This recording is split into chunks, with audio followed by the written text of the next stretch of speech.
Do you ever wonder why Earth is the major planet that has life and civilization in it? Especially when we all know aliens have the power and resources to even kick out the best scientists.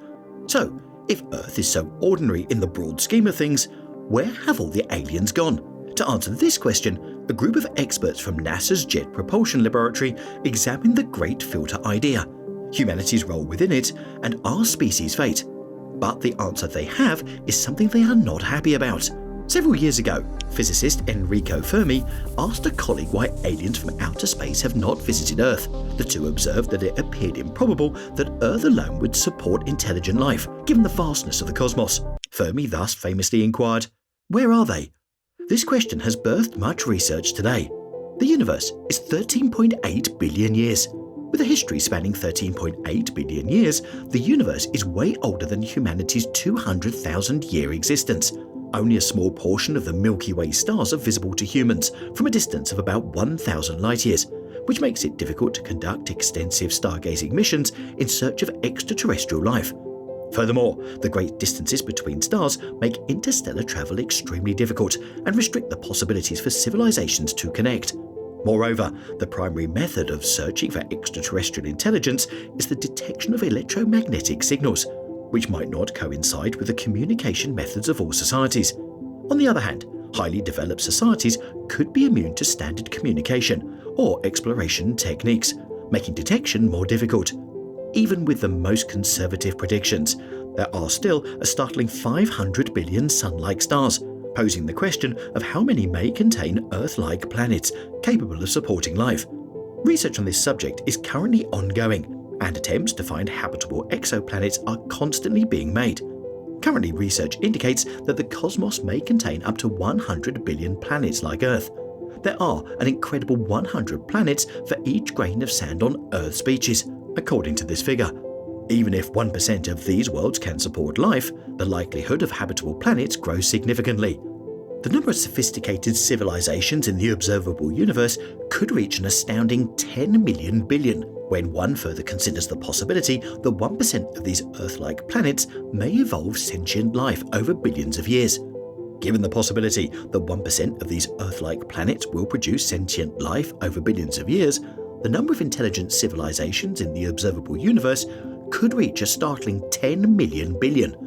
This might imply the existence of over 100,000 sentient civilizations, and perhaps 1 billion Earth-like planets in our galaxy alone, which is thought to have 100 billion stars. Organizations like the Search for Extraterrestrial Intelligence, SETI, are devoted to detecting signals from intelligent entities beyond Earth because of these astounding statistics. We have several theories and speculations explaining why we haven't found any signals, from the huge distances required in interstellar communication to the limitations of our current technology.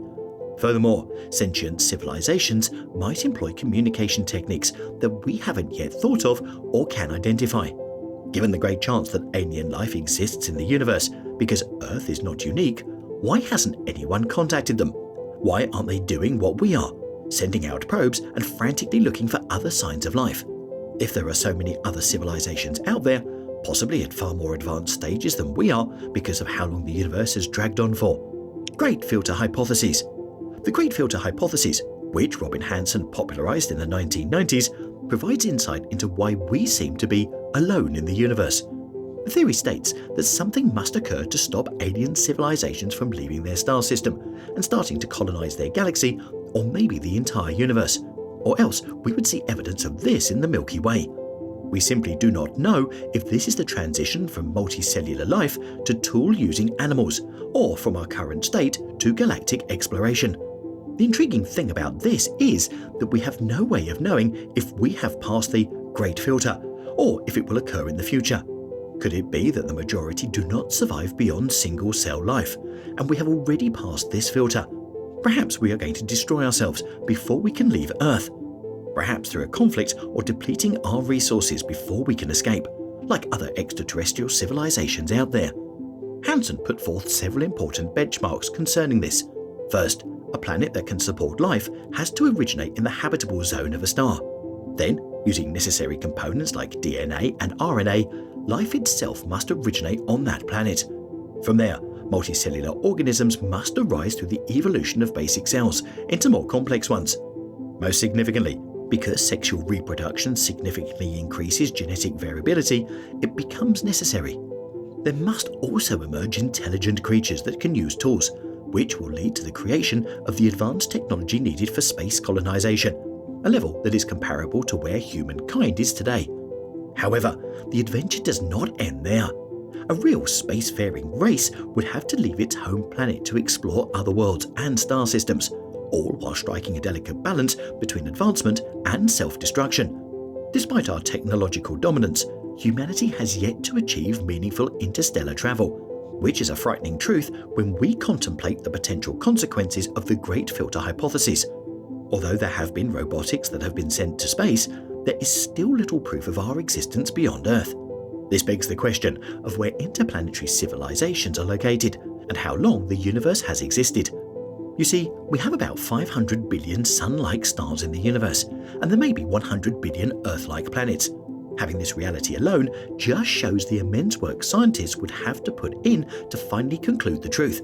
So, has humanity passed through the Great Filter unharmed, or does it still loom large? If the former, the universe may be ripe for further exploration and development. If the latter, however, we may be doomed to failure due to insurmountable obstacles that we have yet to overcome.